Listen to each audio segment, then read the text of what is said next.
Night. The Hellespont lies black beneath the wind.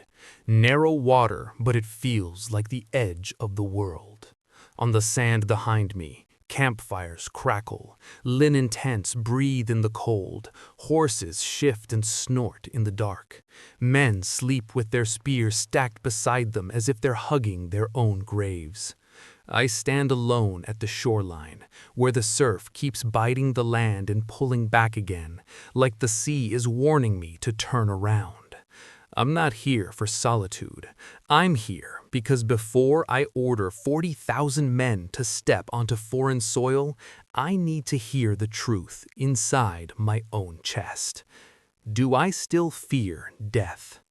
The wind slaps my cloak, salt spray beads on my armor. The waves are loud enough to drown a prayer. And then I hear metal scrape across sand. I turn.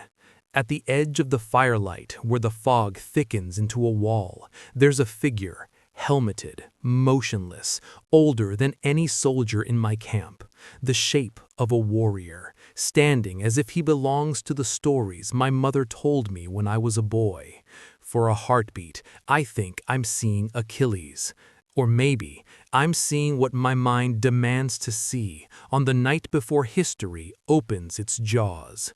The figure doesn't speak. He draws a sword and drives it into the wet sand with one hard, grounded strike. The blade quivers, like a bell ringing without sound. Then the fog closes. He's gone. Only the sword remains, upright, unblinking, planted like an omen. My hand tightens around the hilt at my side. I feel the smallest tremor in my fingers, the kind no soldier wants anyone to notice.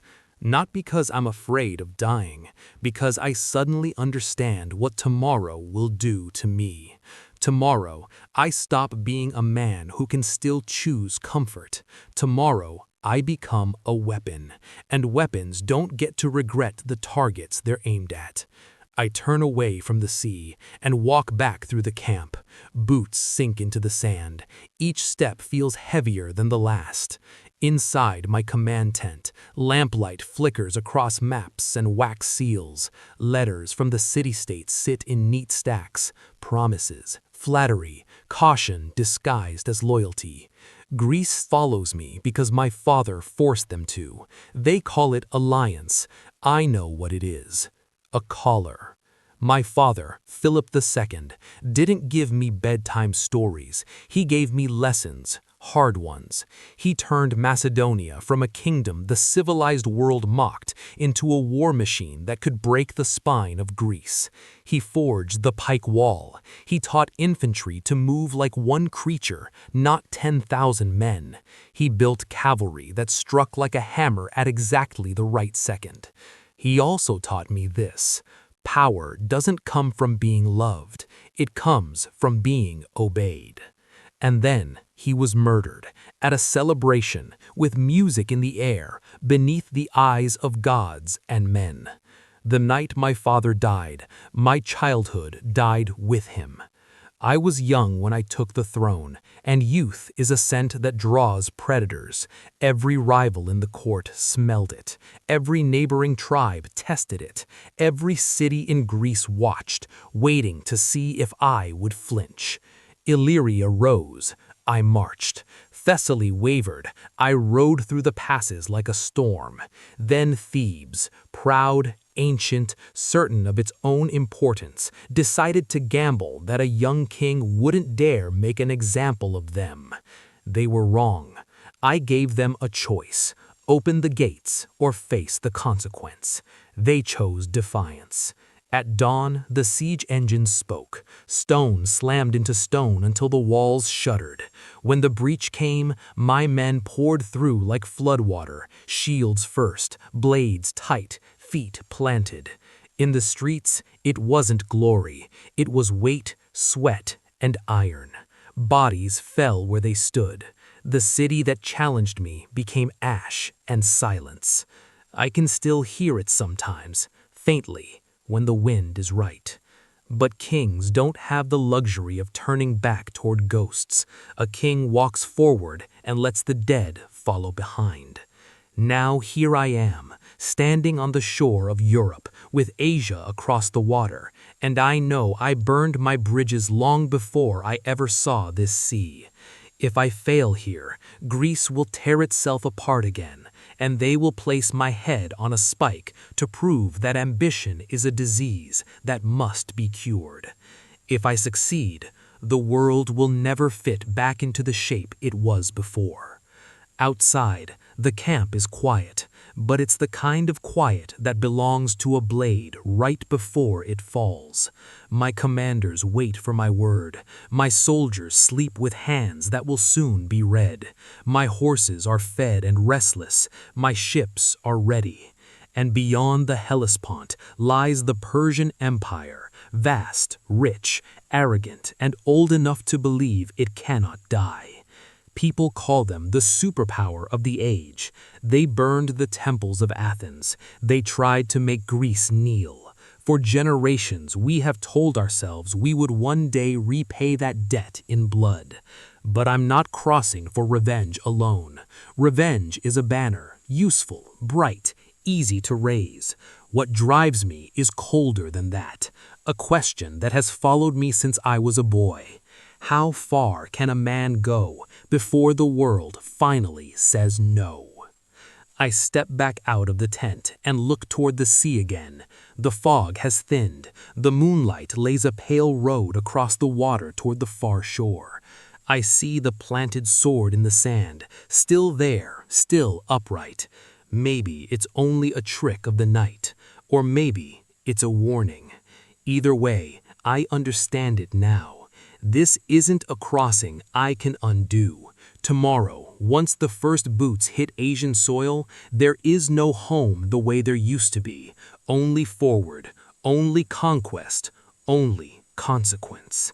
I take a low breath and taste salt. Tomorrow, I tell myself low enough that only the sea can hear. We sail. If the gods want me dead, they can take me in the surf. But if I live, then Asia will learn the sound of Macedonian hooves, and the name Alexander will stop being a name. It will become a sentence. A sentence the world will spend centuries trying to understand. Dawn broke over the Hellespont like a blade drawn from its sheath. The sea was still dark, but the horizon had begun to burn, thin gold seeping into blue. Around me, the camp stirred without celebration.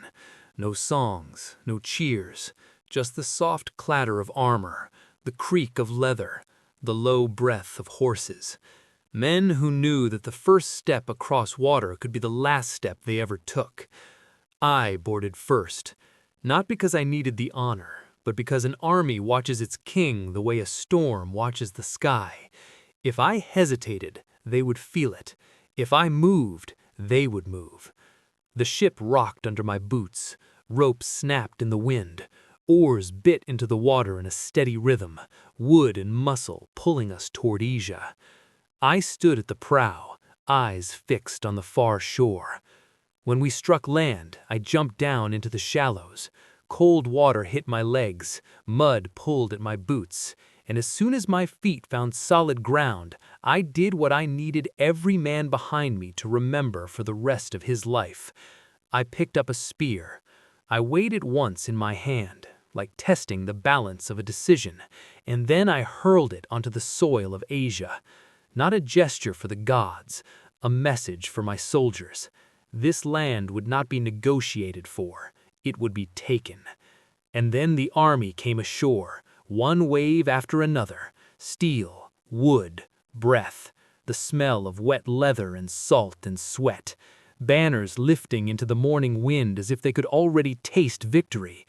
I had brought nearly 40,000 men, Macedonians, Greeks, allies, mercenaries, different accents, different grudges, one purpose. And that purpose needed a shape.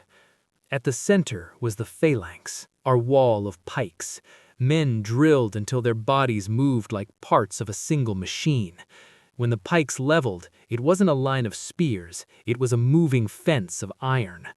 Alongside them were the elite infantry, shield-bearers trained for the moments when the pike wall couldn't do the job, rough ground, tight spaces, broken formations. They were the hinge that kept the whole army from snapping. And on the wings, my favorite weapon, the companion cavalry. Not a mass of horsemen, but a blade, fast, disciplined, brutal. When the enemy line held, they held. When it weakened, we cut. That was the shape of my war. But war is never just about strength. It's about time. Persia had something I didn't, a fleet. They controlled the sea routes. If they cut my supply line back to Greece, if they stirred rebellion behind me, my campaign could die from hunger long before it died from swords. That meant I could not afford to crawl. We moved quickly, taking ground, securing roads, forcing cities to decide whether to open their gates or drown in their own stubbornness. Each day I pushed the pace, not because my men loved speed, but because my enemy loved delay. And my enemy was already deciding how to kill me. Their provinces, satrapies, had governors who met to debate my invasion.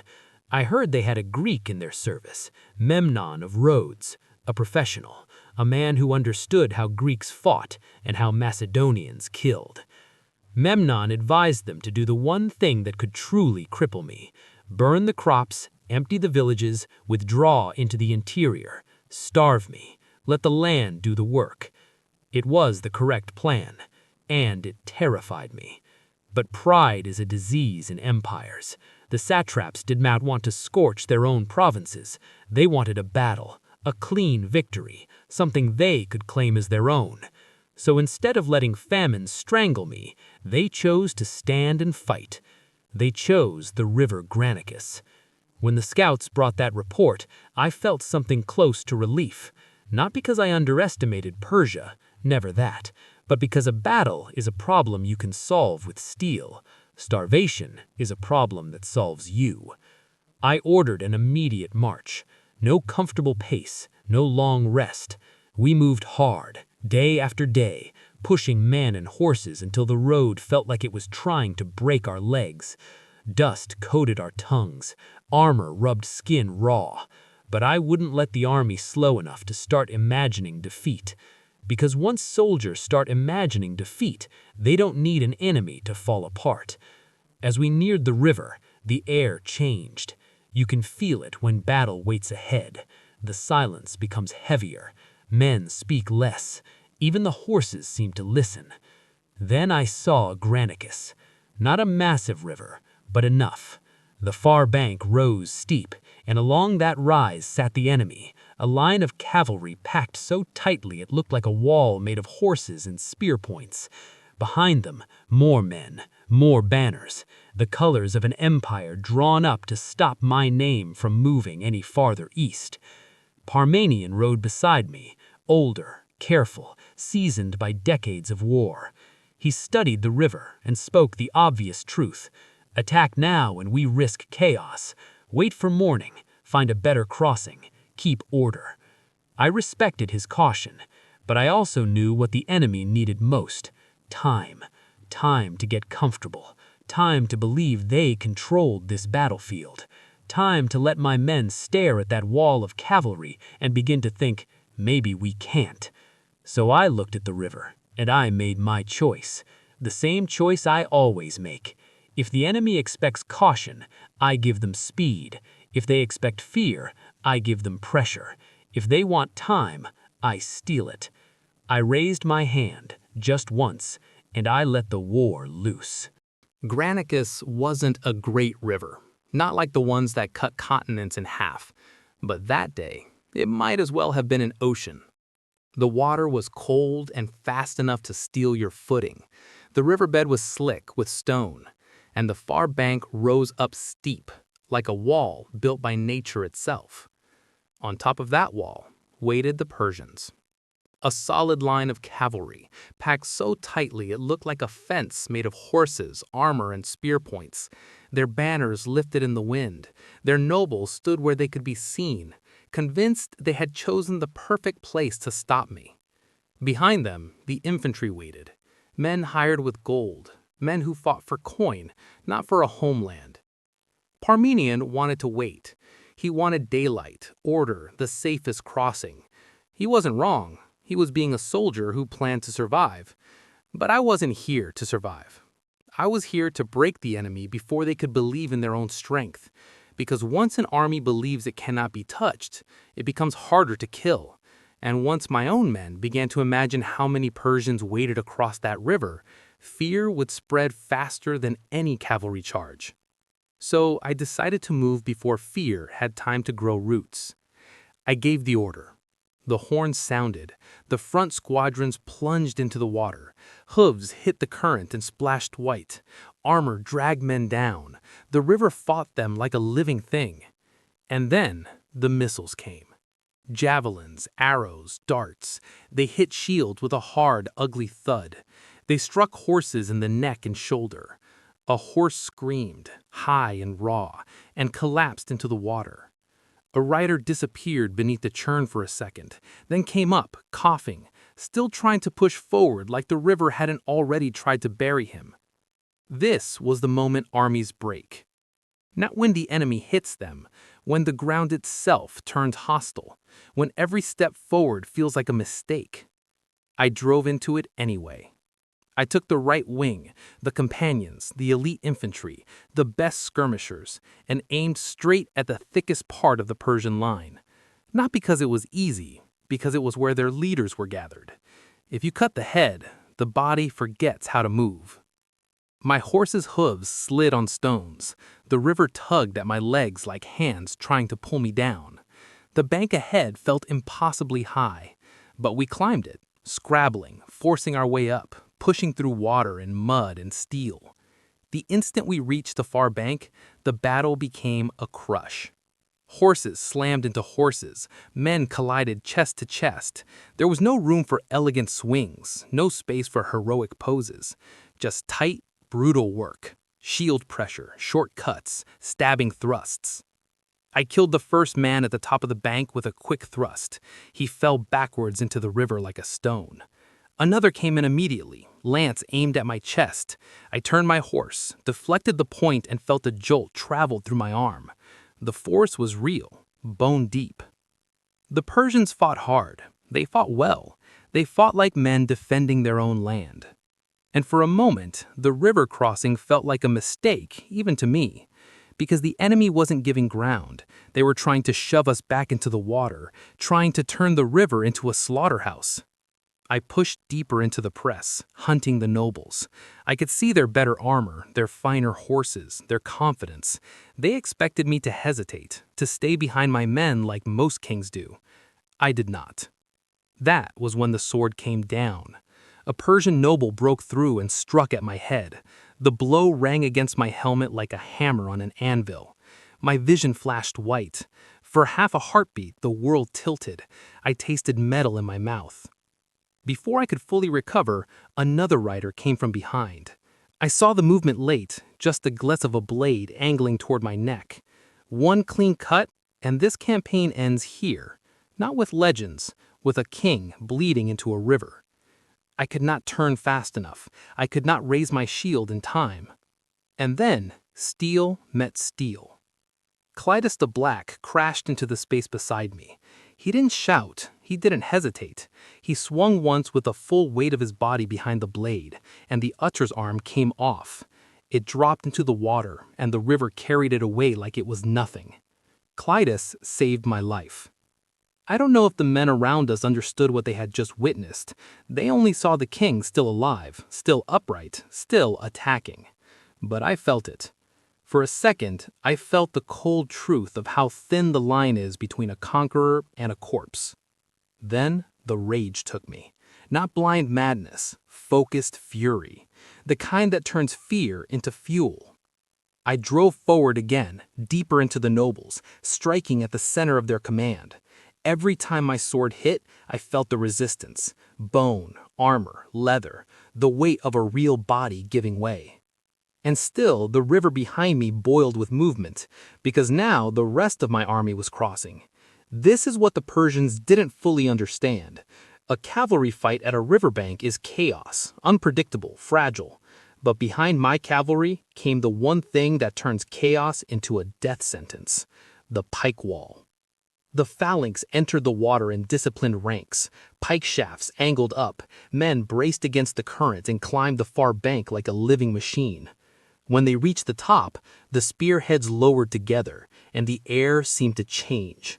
Because cavalry can charge a man, cavalry can even charge a line of men, but cavalry cannot charge a moving wall of iron points. The Persian horses felt it before their riders did. They balked, they reared, they tried to twist away. Riders yanked reins, forcing them forward, but the animals wouldn't commit to impaling themselves. The Persian line began to ripple. Then it began to fold.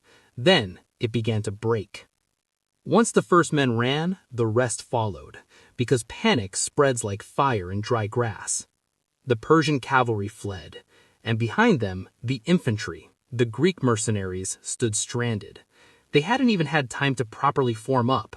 They were there for a battle that was supposed to be won by cavalry at the river.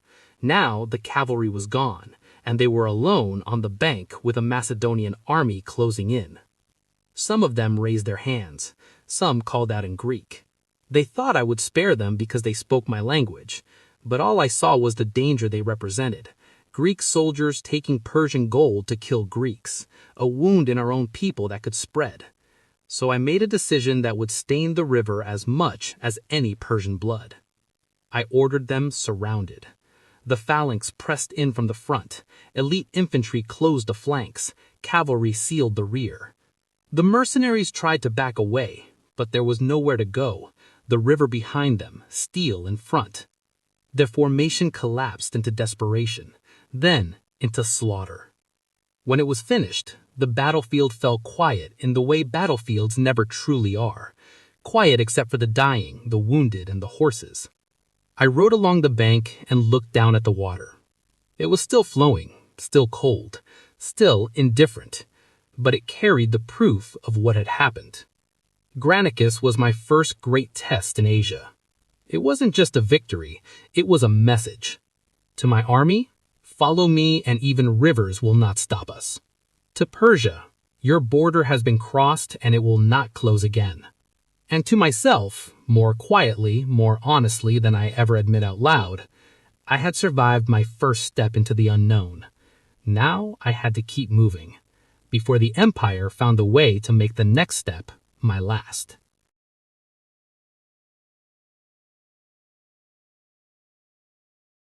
Issus didn't begin with a trumpet blast. It began with a message that hit my tent like a knife. Darius was behind me. Not one of his governors, not a local army trying to protect a province. The great king himself, moving fast, cutting around, taking Issus and planting his army on the road that fed my campaign. For the first time since I set foot in Asia, I felt the danger of being too far from home. If he sealed the coast and the passes, he wouldn't need to defeat me in some glorious set-piece battle. He could starve me, crush me between mountains and sea, and send my bones back to Greece as a warning. So I turned. Not slowly, not carefully. I turned the entire army like a blade snapping toward a throat. We marched through the night. No comfort, no long halts. Horses blew steam. Men stumbled and forced themselves upright again. I rode at the head, because if the king looks tired, the army starts dying in its mind before the enemy touches it. When dawn came, the world narrowed. Issus is a trap shaped by geography. Mountains on one side, the sea on the other, and a thin strip of flat land between them. The Pinarus River cut across the plain like a shallow scar. Darius had chosen that place to lock me in, to deny me room to maneuver, to turn his numbers into a weight I couldn't escape. But that narrow ground cut both ways. If the battlefield was too tight, his enormous army couldn't stretch out and swallow me the way it wanted. Here, size mattered less than nerve, speed, and timing. I saw his host across the river, banners like a forest, cavalry packed thick where the ground was best, infantry massed behind. The royal center glittered. You could feel the confidence coming off it like heat. I didn't give my men a long speech. This wasn't the moment for poetry. I rode the line close enough that they could see my face, and I called out to a few men by name. That's how you anchor an army. Make it personal. Make it real. Then I deployed. Parmenion took the left, nearest the sea, where the Persian cavalry was strongest.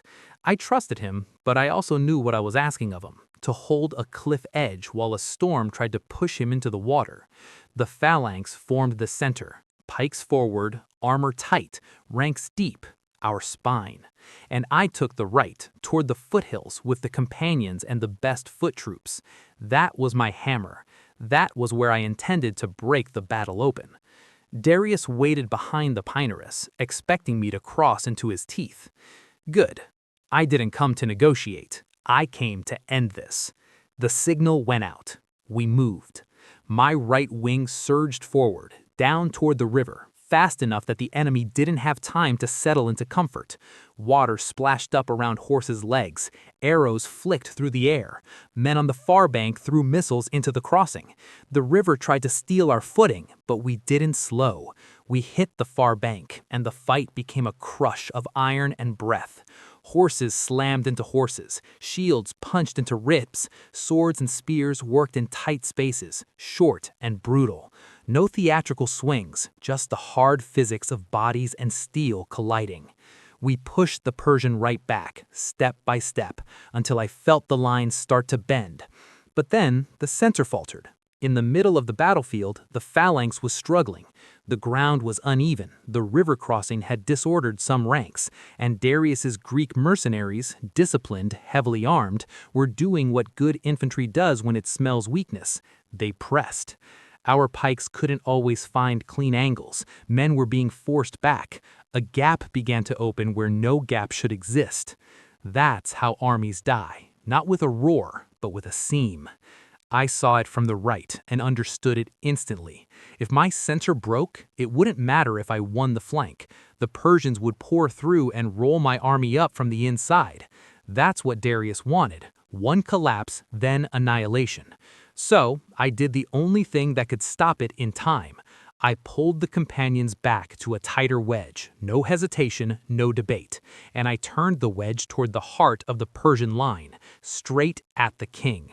This is the point where sensible men would say, too dangerous. This is the point where kings who want to live stay behind their soldiers. I wasn't interested in living safely. I was interested in winning completely. We charged. The wedge punched forward through dust and screams. The impact was like striking a door with a battering ram.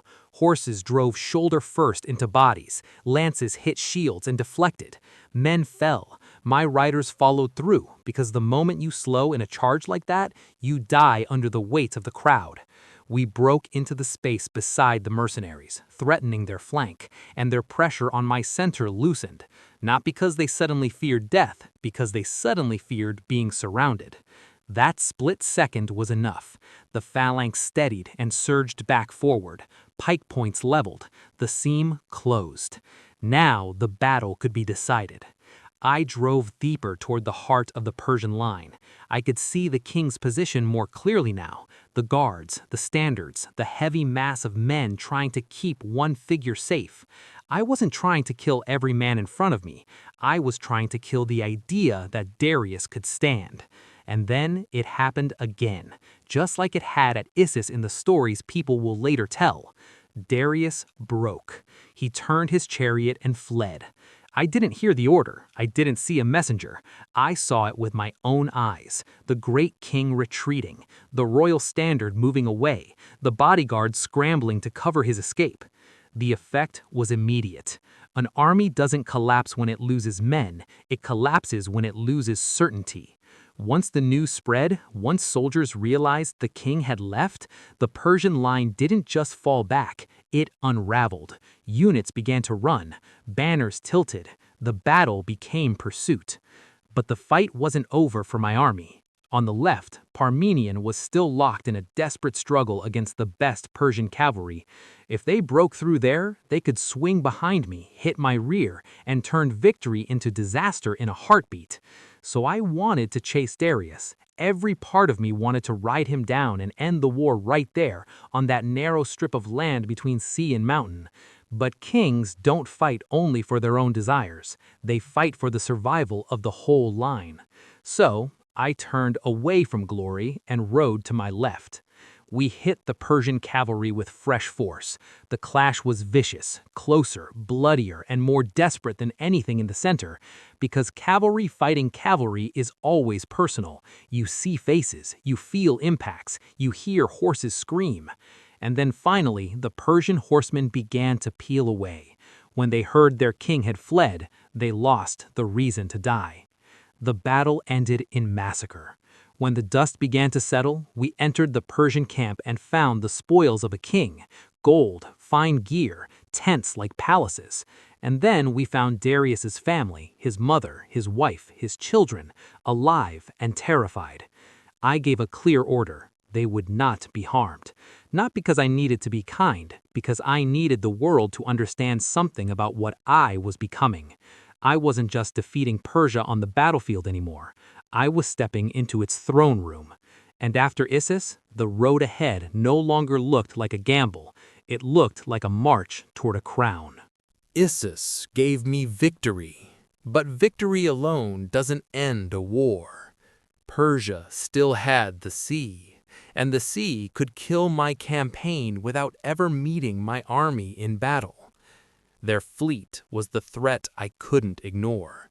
If Persian ships controlled the Mediterranean coast, they could cut my supply line back to Greece, land troops behind me, and buy rebellions with gold. I didn't need a naval battle to lose everything. I only needed the sea to turn against me. So I chose a different kind of war. I wouldn't chase their fleet. I would take away every port it could breathe in. That meant the coastal cities. Phoenicia first, one harbor after another, until Persian sails had nowhere left to anchor. Most cities understood quickly. They opened their gates, offered tribute, and begged to keep their lives. I accepted surrender when it served me, because dead cities don't feed armies, and a scorched coastline would only delay my march east. But then I reached Tyre. Tyre wasn't a city in the normal sense. It was an island fortress, its walls rising straight from the sea like stone cliffs. It believed the water was an eternal moat. It believed no army could bring war to a place protected by waves.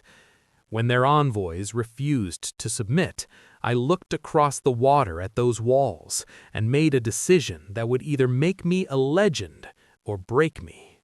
If Tyre remained behind me, Persia would always have a naval base.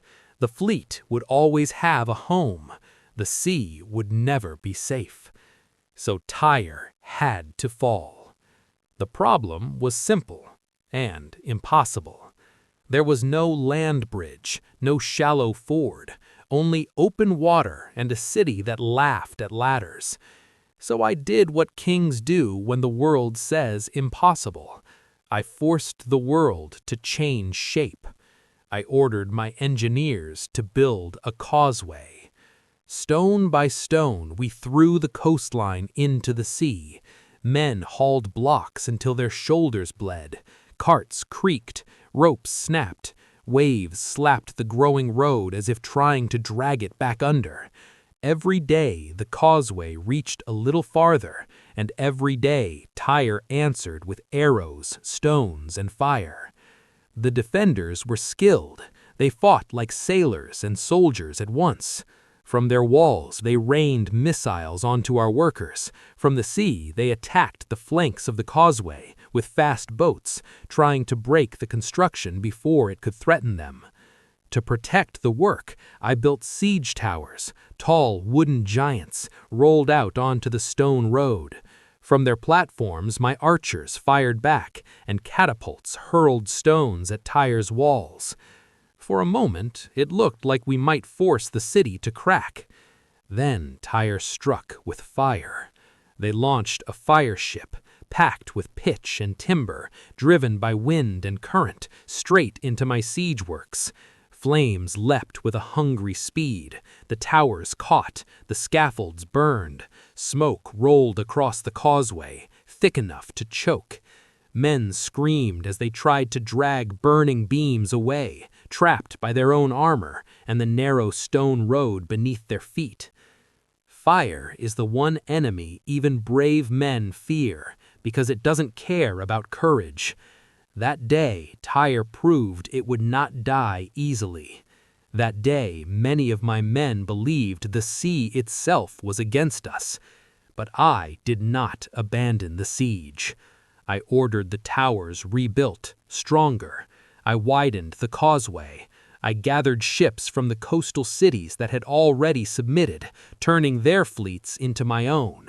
If Tyre was an island, then I would not fight it only from land. I would bring the war to it from every direction at once. Slowly, the trap tightened. My ships formed a blockade. Archers filled the decks. Rams were fitted to the prows. Tyre's boats no longer moved freely.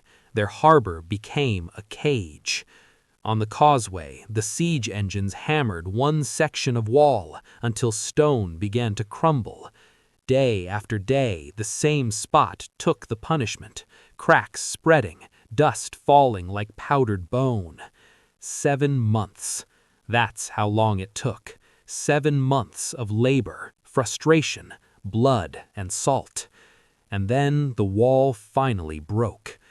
When the breach opened, there was no speech, no pause, only the moment. I led the assault, not because I enjoyed risk, but in a siege, the first man through the breach decides whether the rest will follow. If the king hesitates, the army hesitates. If the king climbs, the army climbs.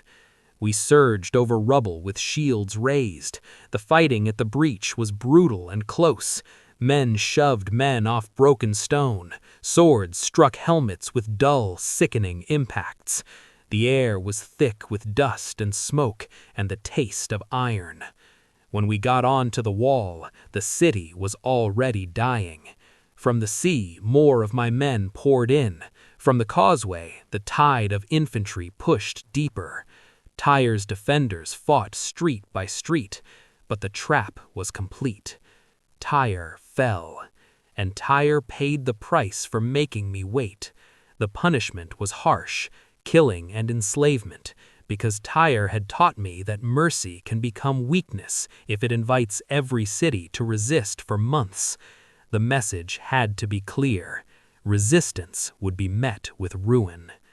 With Tyre gone, Persian naval power in the Mediterranean cracked. A fleet without bases is a blade without a hand.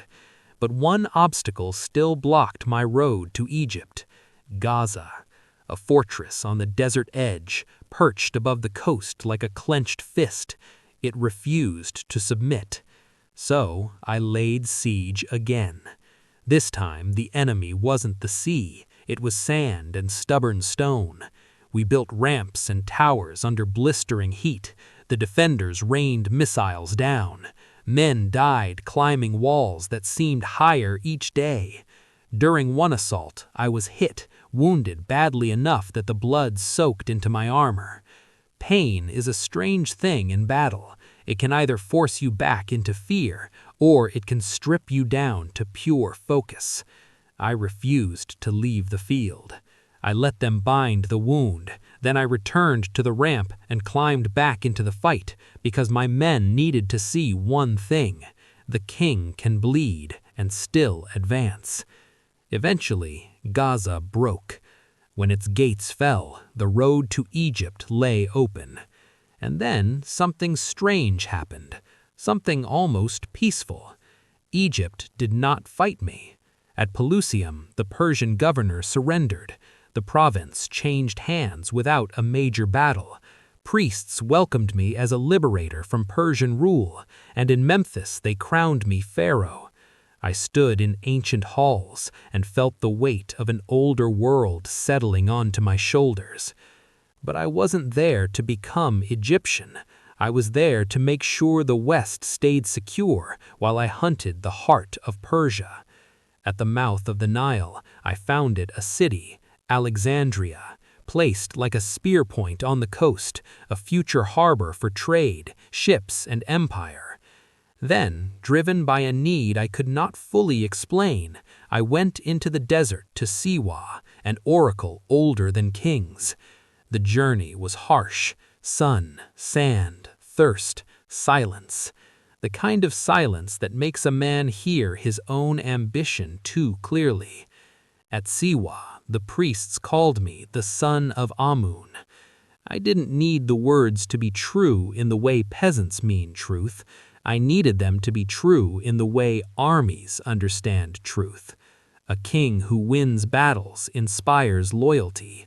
A king who seems chosen by fate inspires fanaticism. I left the desert with the desert still in my lungs and the east calling louder than ever, because Darius still lived, and the final war was waiting. Egypt didn't feel like conquered land. It felt like a door opening. After Tyre and Gaza, after months of walls and blood and salt wind, I expected every province to fight me the way Tyre had. I expected arrows from the ramparts, gates bolted shut, another long siege that would grind my men down. Instead, when we reached the edge of the Nile Delta, the Persian governor chose surrender.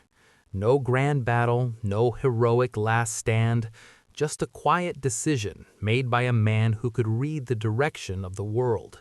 He handed over the fortresses, the storehouses, and the treasury, because he knew that resisting would only buy him a prettier death. My soldiers were suspicious at first. An easy victory makes men nervous. They start looking for the trap. But Egypt was not a trap. Egypt was exhausted. Exhausted of Persian rule, exhausted of foreign taxes, exhausted of being treated like a possession. And when they saw Persian banners lowered, they didn't mourn. They breathed. As we moved deeper along the Nile, priests came out to meet us, not with spears, but with incense and ceremony. They called me a liberator, and they placed their ancient symbols in my hands as if they were restoring something that had been stolen. In Memphis, inside halls older than any Greek city, they crowned me pharaoh. For a moment, I stood there under stone columns and torchlight, hearing chants in a language that sounded like the earth itself speaking. I could have laughed at it. I could have dismissed it as superstition, but I understood power too well to mock it. A king doesn't rule only with armies. He rules with belief. If Egypt believed I was a rightful ruler, Egypt would feed my army, guard my rear, and keep the Persian fleet from finding safe ground. So I accepted the crown. Not because I wanted to become Egyptian, because I needed Egypt to become mine. And I gave Egypt something in return, something that would outlive me. At the mouth of the Nile, I founded a city, Alexandria, a harbor city, a spear point aimed into the Mediterranean, built to hold ships, trade, and influence, a place that could tie my empire back to the sea and keep my supply lines alive. My engineers marked the ground with stakes and rope. Masons began laying stone. Every hammer strike sounded like a promise. My men thought the campaign had finally slowed. They thought this was the calm after the storm. They didn't know the storm was still building. Because even in Egypt, surrounded by priests, ceremony, and the illusion of peace, something inside me refused to settle.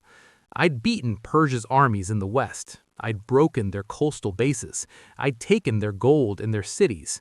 But Darius still lived. As long as he lived, the war wasn't over. It was only paused. And then there was another pull on me. Not strategic, not practical, something older, deeper, almost irrational. The Oracle of Siwa, a shrine in the desert, far from the river, far from the coast, far from the noise of armies. Men spoke of it like they spoke of fate. They said the priests there could see what lay ahead, that they could name a man's true nature. My officers didn't understand why I wanted to go. Some thought it was vanity. Some thought it was danger for no reason. But I wasn't chasing comfort. I was chasing certainty. So I rode into the desert. The journey was brutal in a different way than battle. In war, death is loud. In the desert, death is quiet. It sits in the heat. It hides in the distance. It waits in thirst. The sun hammered down. Sand stretched in every direction until it felt like the world had been emptied. Our water grew precious enough to start arguments. Horses drooped, their breath turning ragged. Men walked with their heads down, counting steps like prayers. At night, the wind moved across the dunes like something alive. The campfires burned low. The sky was crowded with stars, and the silence was so complete that it made you hear your own ambition too clearly. There were moments when my men thought we were lost. Moments when the horizon looked the same in every direction. Moments when a man could start believing that the desert itself was a god that didn't want us to pass. And then, green. An oasis. Palms and water like a miracle. We reached Siwa like survivors washing up on a different planet. The temple stood there, carved in stone, guarded by ritual and time. The priests came forward and welcomed me with a calm that made my soldiers uneasy. Calm like they already knew the ending. Inside the sanctuary, with incense curling into the air and candlelight trembling on stone, they spoke the words that would follow me for the rest of my life. They called me the son of Ammon. Some men will argue about what was said, or what was meant, or what was translated. They'll argue whether it was flattery, politics, or belief. But what matters isn't whether the oracle was true. What matters is what the world does with the story. Because the moment a king is linked to the divine, whether by gods, priests, or rumor, his soldiers fight differently. His enemies hesitate differently. People who have never seen him begin to fear him, not just as a man, but as an idea. I left Siwa with dust in my lungs and a new weight in my name. And when I returned to the coast, the war found me immediately. News had come from Greece. Even after all my victories, many Greeks still saw me as a tyrant. Some didn't celebrate my conquests. They waited for my failure. Sparta, always Sparta, had risen again under King Agis, trying to break Macedonia's control while I was far away. It was the kind of rebellion Persia would love, cheap, distracting, dangerous. But Antipater, the man I left to hold Greece, moved fast. He met Agis in battle and crushed the revolt. Sparta fell back into silence. Agis died, and with him died the last illusion that the old Greek world could stand against the machine my father built and I perfected. The message was clear. My base was secure. Now I could do what I came to do. I stood over my maps again, tracing the routes east, feeling the pull of the Persian heartland like gravity. The western provinces were mine. The coastline was mine. Egypt was mine. But none of it meant anything until I faced Darius again, until I took the empire's center and made the world accept a new king. That's the truth people often miss. Conquest isn't just winning battles. Conquest is making everyone else stop imagining a future without you. So I turned away from Egypt's temples and towards the road that led back into Asia, towards the plains where Darius was gathering his last great army, towards the battle that would not be fought in a narrow pass or a cramped riverbank, towards the open ground where empires go to die. And as my army marched out, banners snapping in the wind, I felt it in my bones. The real showdown was coming.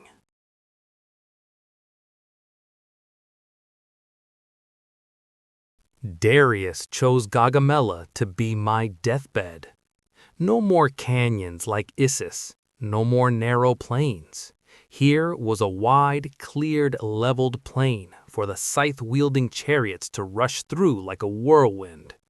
The reports said his army was large, very large. Cavalry from everywhere, Armenia, Bactria, Scythia. There were chariots, perhaps even a few war elephants, rare but enough to make the young soldiers tremble. Our army was smaller, but we had something he didn't. The night before the battle, I marched along the ranks. Many were silent as stone. I didn't speak of glory, I spoke of what they understood. If we win, you will bring home gold. If we lose, no one will have a home to return to. I sent scouts to measure the ground. I looked at the sky, for if mythology were real, this is when it would laugh or weep. Battle formation. Parmenian on the left with Thessalian and allied cavalry. Phalanx in the center. We are on the right flank with companion, Hydaspes light troops. We still hold a rear line to defend against encirclement. Darius wants to encircle us with numbers. We will turn that encirclement into a trap. Rightward sweep. When the trumpet sounds, we do not charge straight. We pull the right flank outward, diagonally to the right like a wolf circling. Persia is confused. Are we going to run or to flank? Darius cannot let us circle to the unpaved ground for chariots. He is forced to follow, drawing his troops away from the center to block us. That is what I want. I look at Darius's center, where Darius sits, and see a crack forming, like a large rock just struck by wooden wedges. Chariot charges. Darius launched his chariot first. The chariots sped like a storm, their scythes whistling close to the ground. The sound of their wheels grinding against the flat earth was like the gnashing of teeth. But we were prepared. The Agrians and light troops charged forward, throwing spears at the horses and chariot drivers. The phalanx opened narrow lanes. The chariots slipped through, were dragged back and destroyed. The chariots, which Darius believed would tear our formation apart, left only dust behind. Now his center had weakened just in time. I raised my hand. The trumpets blared. The companion charged. I led the charge, as always. My horse galloped, dust flying. The wind lashed my eyes. I saw only one thing, Darius's chariot. I did not fight to repel them. The companion thrust like a drill. The Hydaspes followed closely, protecting the flank. The phalanx advanced behind, locking down those I pierced. A Persian guard charged out. I struck. Another man grabbed my horse's reins. I pierced his hand, feeling the bone shatter beneath my tongue. I approached Darius. I saw his face for the second time in my life, and this time the distance was only a few horse lengths. And then history repeated itself. Darius turned his chariot around. He fled again. In that moment, the heart of Persia crumbled like a roof breaking.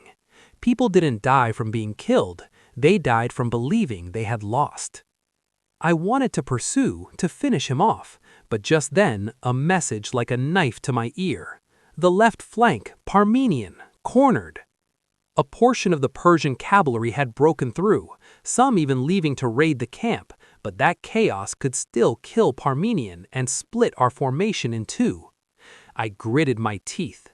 I could choose personal glory, pursuing Darius, or certain victory, saving the left flank. I turned my horse around.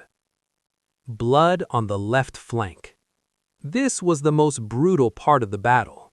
Cavalry clashed, dust obscuring the sun. Shouts and neighing horses filled the air. My companions charged like hammers, striking directly at the Persian cavalry's flanks. Many companions died here. Those who had survived Granicus, Issus, Tyre, fell in an unnamed field. Finally, when news of Darius's escape spread, the Persian cavalry lost their minds. They retreated, then scattered in disarray. Gaugamela ended. Not as a small victory, but as an iron gate kicked open. After the battle. That night, I stood in the open field, gazing at the sky. The wind carried the scent of dust and blood. I knew Darius was alive, but his empire had been torn apart. The road to Babylon opened, and as we advanced towards the great walls of Asia's richest city, we understood, from this point on, we were no longer invaders. We were becoming the successors of Persia. The gates of Babylon gradually emerged from the mist, like the mouth of a dragon opening to devour history. After Gaugamela, the world seemed to change, not because we saw things differently, but because others saw us differently. The cities that once called Darius King of Kings now opened their gates to us as if we were always in charge. But war doesn't end when the enemy turns their back and flees. War only ends when the enemy has nowhere left to stand. Babylon. Babylon appeared like a colossal wall rising from the plain. High gates, dark blue glazed tiles, guardian statues of mythical beasts. I had heard stories of Babylon from merchants, but standing before it, I understood. Some things are built not for defense, but to make people believe they are invincible. And yet, the gates were open. Not because the walls were weak, but because people's hearts had broken. The Persian officials knelt, offering bread and salt, the keys to the city, the storehouses of provisions. The crowd looked at me, not cheering like the Greeks, not howling like the barbarians, but as if looking at an approaching storm, and they had only one choice: to stand still to survive. I passed through the gates of Babylon, and in that moment I understood a cold truth. Slaying the Persians was one thing, but ruling Persia, that was another war. Susa.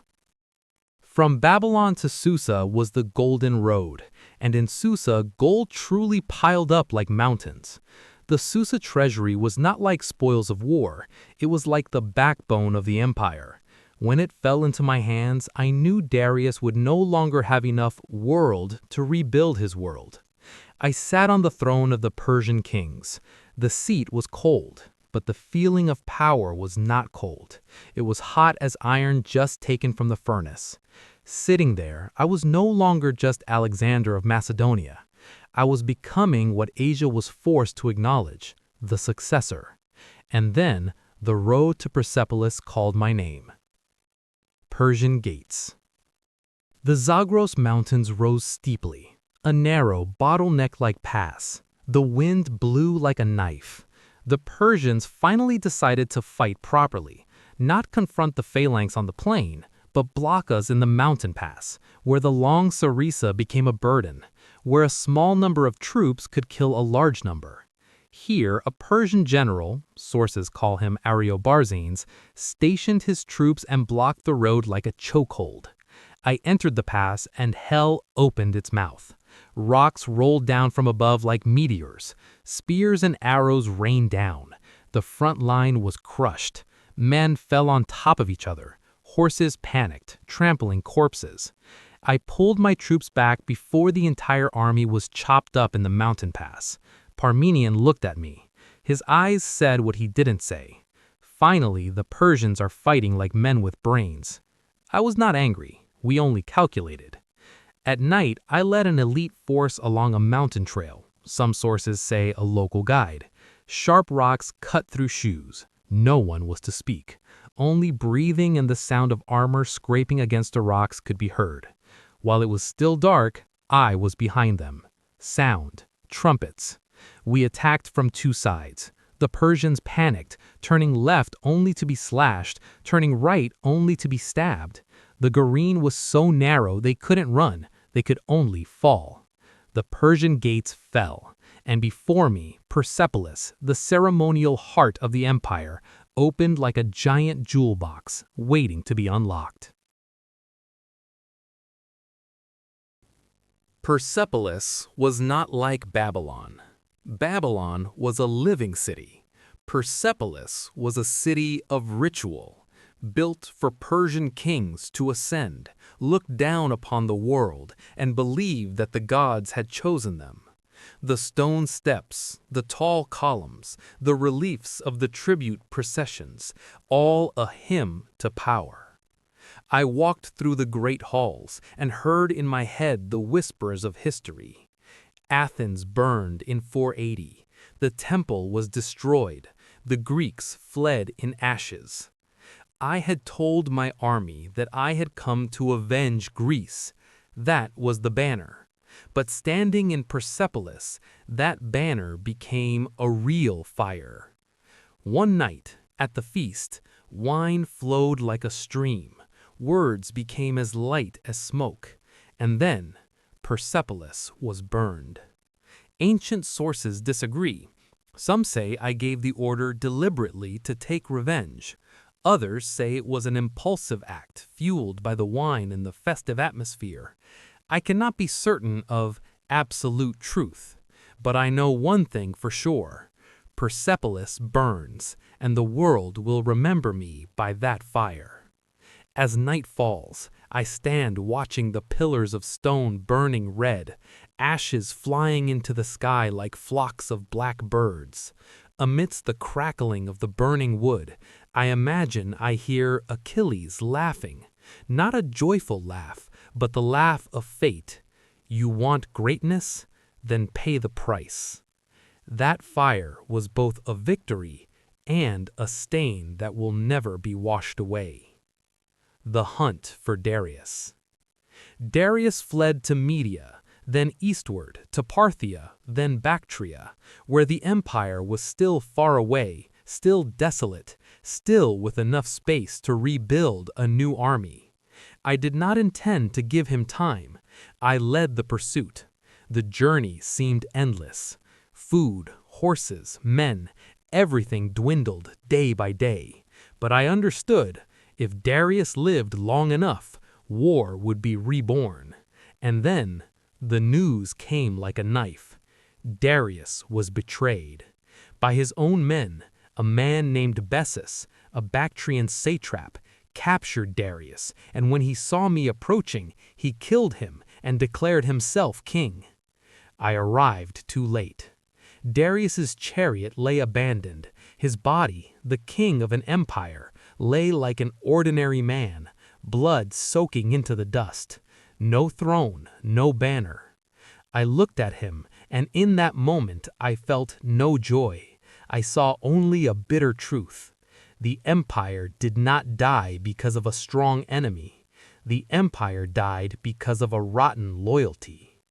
I ordered Darius buried with royal rites, not because I pitied him, but because I needed the Persians to understand I had not come to offend them. I had come to take his place, and I had to do it as a king, not as a bandit. But Bessus was still alive, and from that moment, my war changed. It was no longer about defeating Persia. Rather, it's about conquering the world's borders. The East had no docile cities like Babylon. The East had mountains, deserts, and tribes that fought and then vanished like smoke. We advanced into Aria, Arachosia, Drangiana, building more Alexandrias, nailing the map to the ground. But the further we went, the dirtier the war became. Bessus was captured. Bessus didn't die a glorious death. He was betrayed by his own men when they saw we wouldn't stop. He was bound and brought before me. I looked at him, a king-killer who called himself king. I didn't need to shout. I only said one sentence. You killed your king. Therefore, you deserve to die as a king-killer. He was sent back to be executed according to Persian methods. Sources mention severe punishments. I won't go into detail because some deaths don't bring me more glory. I thought that was the end of it. I was wrong. Sogdian uprising, guerrilla warfare. Sogdia and Bactria did not bow down. They fought differently. Ambushes, raids on supply convoys, firing from mountain slopes, turning the night into their enemy. Our phalanx, the steel wall, now had to fight against something that had no wall to penetrate. Long marches, hopeless pursuits, entering empty villages left with only ashes and footprints. We captured mountain fortresses, some so high that people said not even birds could land. Each climb was like dragging the war to the heavens with a fingernail. In some battles, we had to divide our forces, using cavalry and light infantry to hunt packs of wolves, instead of fighting a single well-organized army. And in the mud of that war, we began to lose what had once made us beloved, our closeness to the Macedonians. Clitus and the crack in me. One drunken night in Samarkand, Maracanda, words turned into knives. Clitus, the man who had saved me in Granicus, mentioned my father, the merits of the Macedonians, that I was wearing Persian clothes, listening to flatterers, forgetting who I was. I drank. I was tired. I was worn down by war. I drew my spear, and I killed him. When Clitus fell, the tent fell silent as a tomb. Blood flowed on the ground. The wine soured in my throat. I had won many battles, but that night I lost something else, my former self. I screamed. I wanted to kill myself. They held me back. The next morning I looked at my hands, and for the first time I was afraid, not afraid of the enemy, but afraid of the person I was becoming. Proskenosis and the loneliness of power. I tried to introduce a Persian ritual, proskenosis, bowing, into the court to reconcile the two worlds. The Macedonians objected. The Greeks considered it blasphemous. Only gods deserved such a bow. I had to retreat, and each time I retreated before my own people, I knew, more and more I stood alone between two shores, no longer entirely Macedonian, but never truly Persian either. Roxana. Amid that dirty war, I met Roxana, the daughter of a local nobleman. Some say it was love at first sight, others say it was politics. For me, it was both. She was a peaceful haven in the sandstorm, and also a thread binding me to the land I had to rule. I married her, and as the rebellions were gradually stifled, I turned my gaze towards the southeast, where the great rivers flowed like silver snakes. India. We have reached the edge of the Persian Empire, but we haven't reached the edge of our ambitions. Crossing the Hindu Kush. The Hindu Kush mountains are bone-chillingly cold. The roads hang over cliffs. The air is so thin that it feels like one is being strangled. We divided our forces and advanced into the Indus Valley. Tribes like the Aspasi and Asakani resisted. This wasn't a war between empires anymore. This was a series of hand-to-hand combats with short knives in the forests and mountain passes. There were sieged and destroyed cities. There were small but bloody battles because no one would retreat. Then we met Porus on the banks of the Hydaspes, Jalem. He was tall, strong as iron, and had something that truly terrified our soldiers for the first time: war elephants. It was raining heavily. The river was rising. Porus encamped waiting for us, thinking we couldn't cross. We didn't charge headlong into what he was looking at. We set up a diversionary camp, making it seem as if we were about to cross the river before him. At night, I led my elite troops upstream through a hidden spot. The water was swift. Horses swam. Men clung on. Rain masked the sound. When our feet touched the shore, the mud was sticky like glue, but we had crossed. The next morning, Porus discovered us. He brought his troops, and Hydaspes exploded. Porus's elephants charged like living fortresses, their trunks lashing, their tusks thrusting. The infantry were crushed. Saracen pierced their thick hides, many breaking like sticks. I wouldn't let the phalanx stand still and take the trampling. I used cavalry to circle around, shooting and stabbing at their flanks, cutting off their handlers, causing the elephants to panic and turn to trample our own men. The battle was a mixture of mud, blood, the roars of elephants, and the sound of bones breaking underfoot. Porus was wounded but refused to surrender. When he was captured, I asked, "How do you want me to treat you?" He replied, according to tradition, "Like a king." I laughed, not of mockery, but because I recognized in him something I understood best. I kept Porus as a vassal, for sometimes the best way to rule is to use a king to rule a king. Hydaspes, the mutiny. I wanted to go on. I wanted to reach the end of the world that the Greek geographers spoke of, but at the Hydaspes River, my army stopped.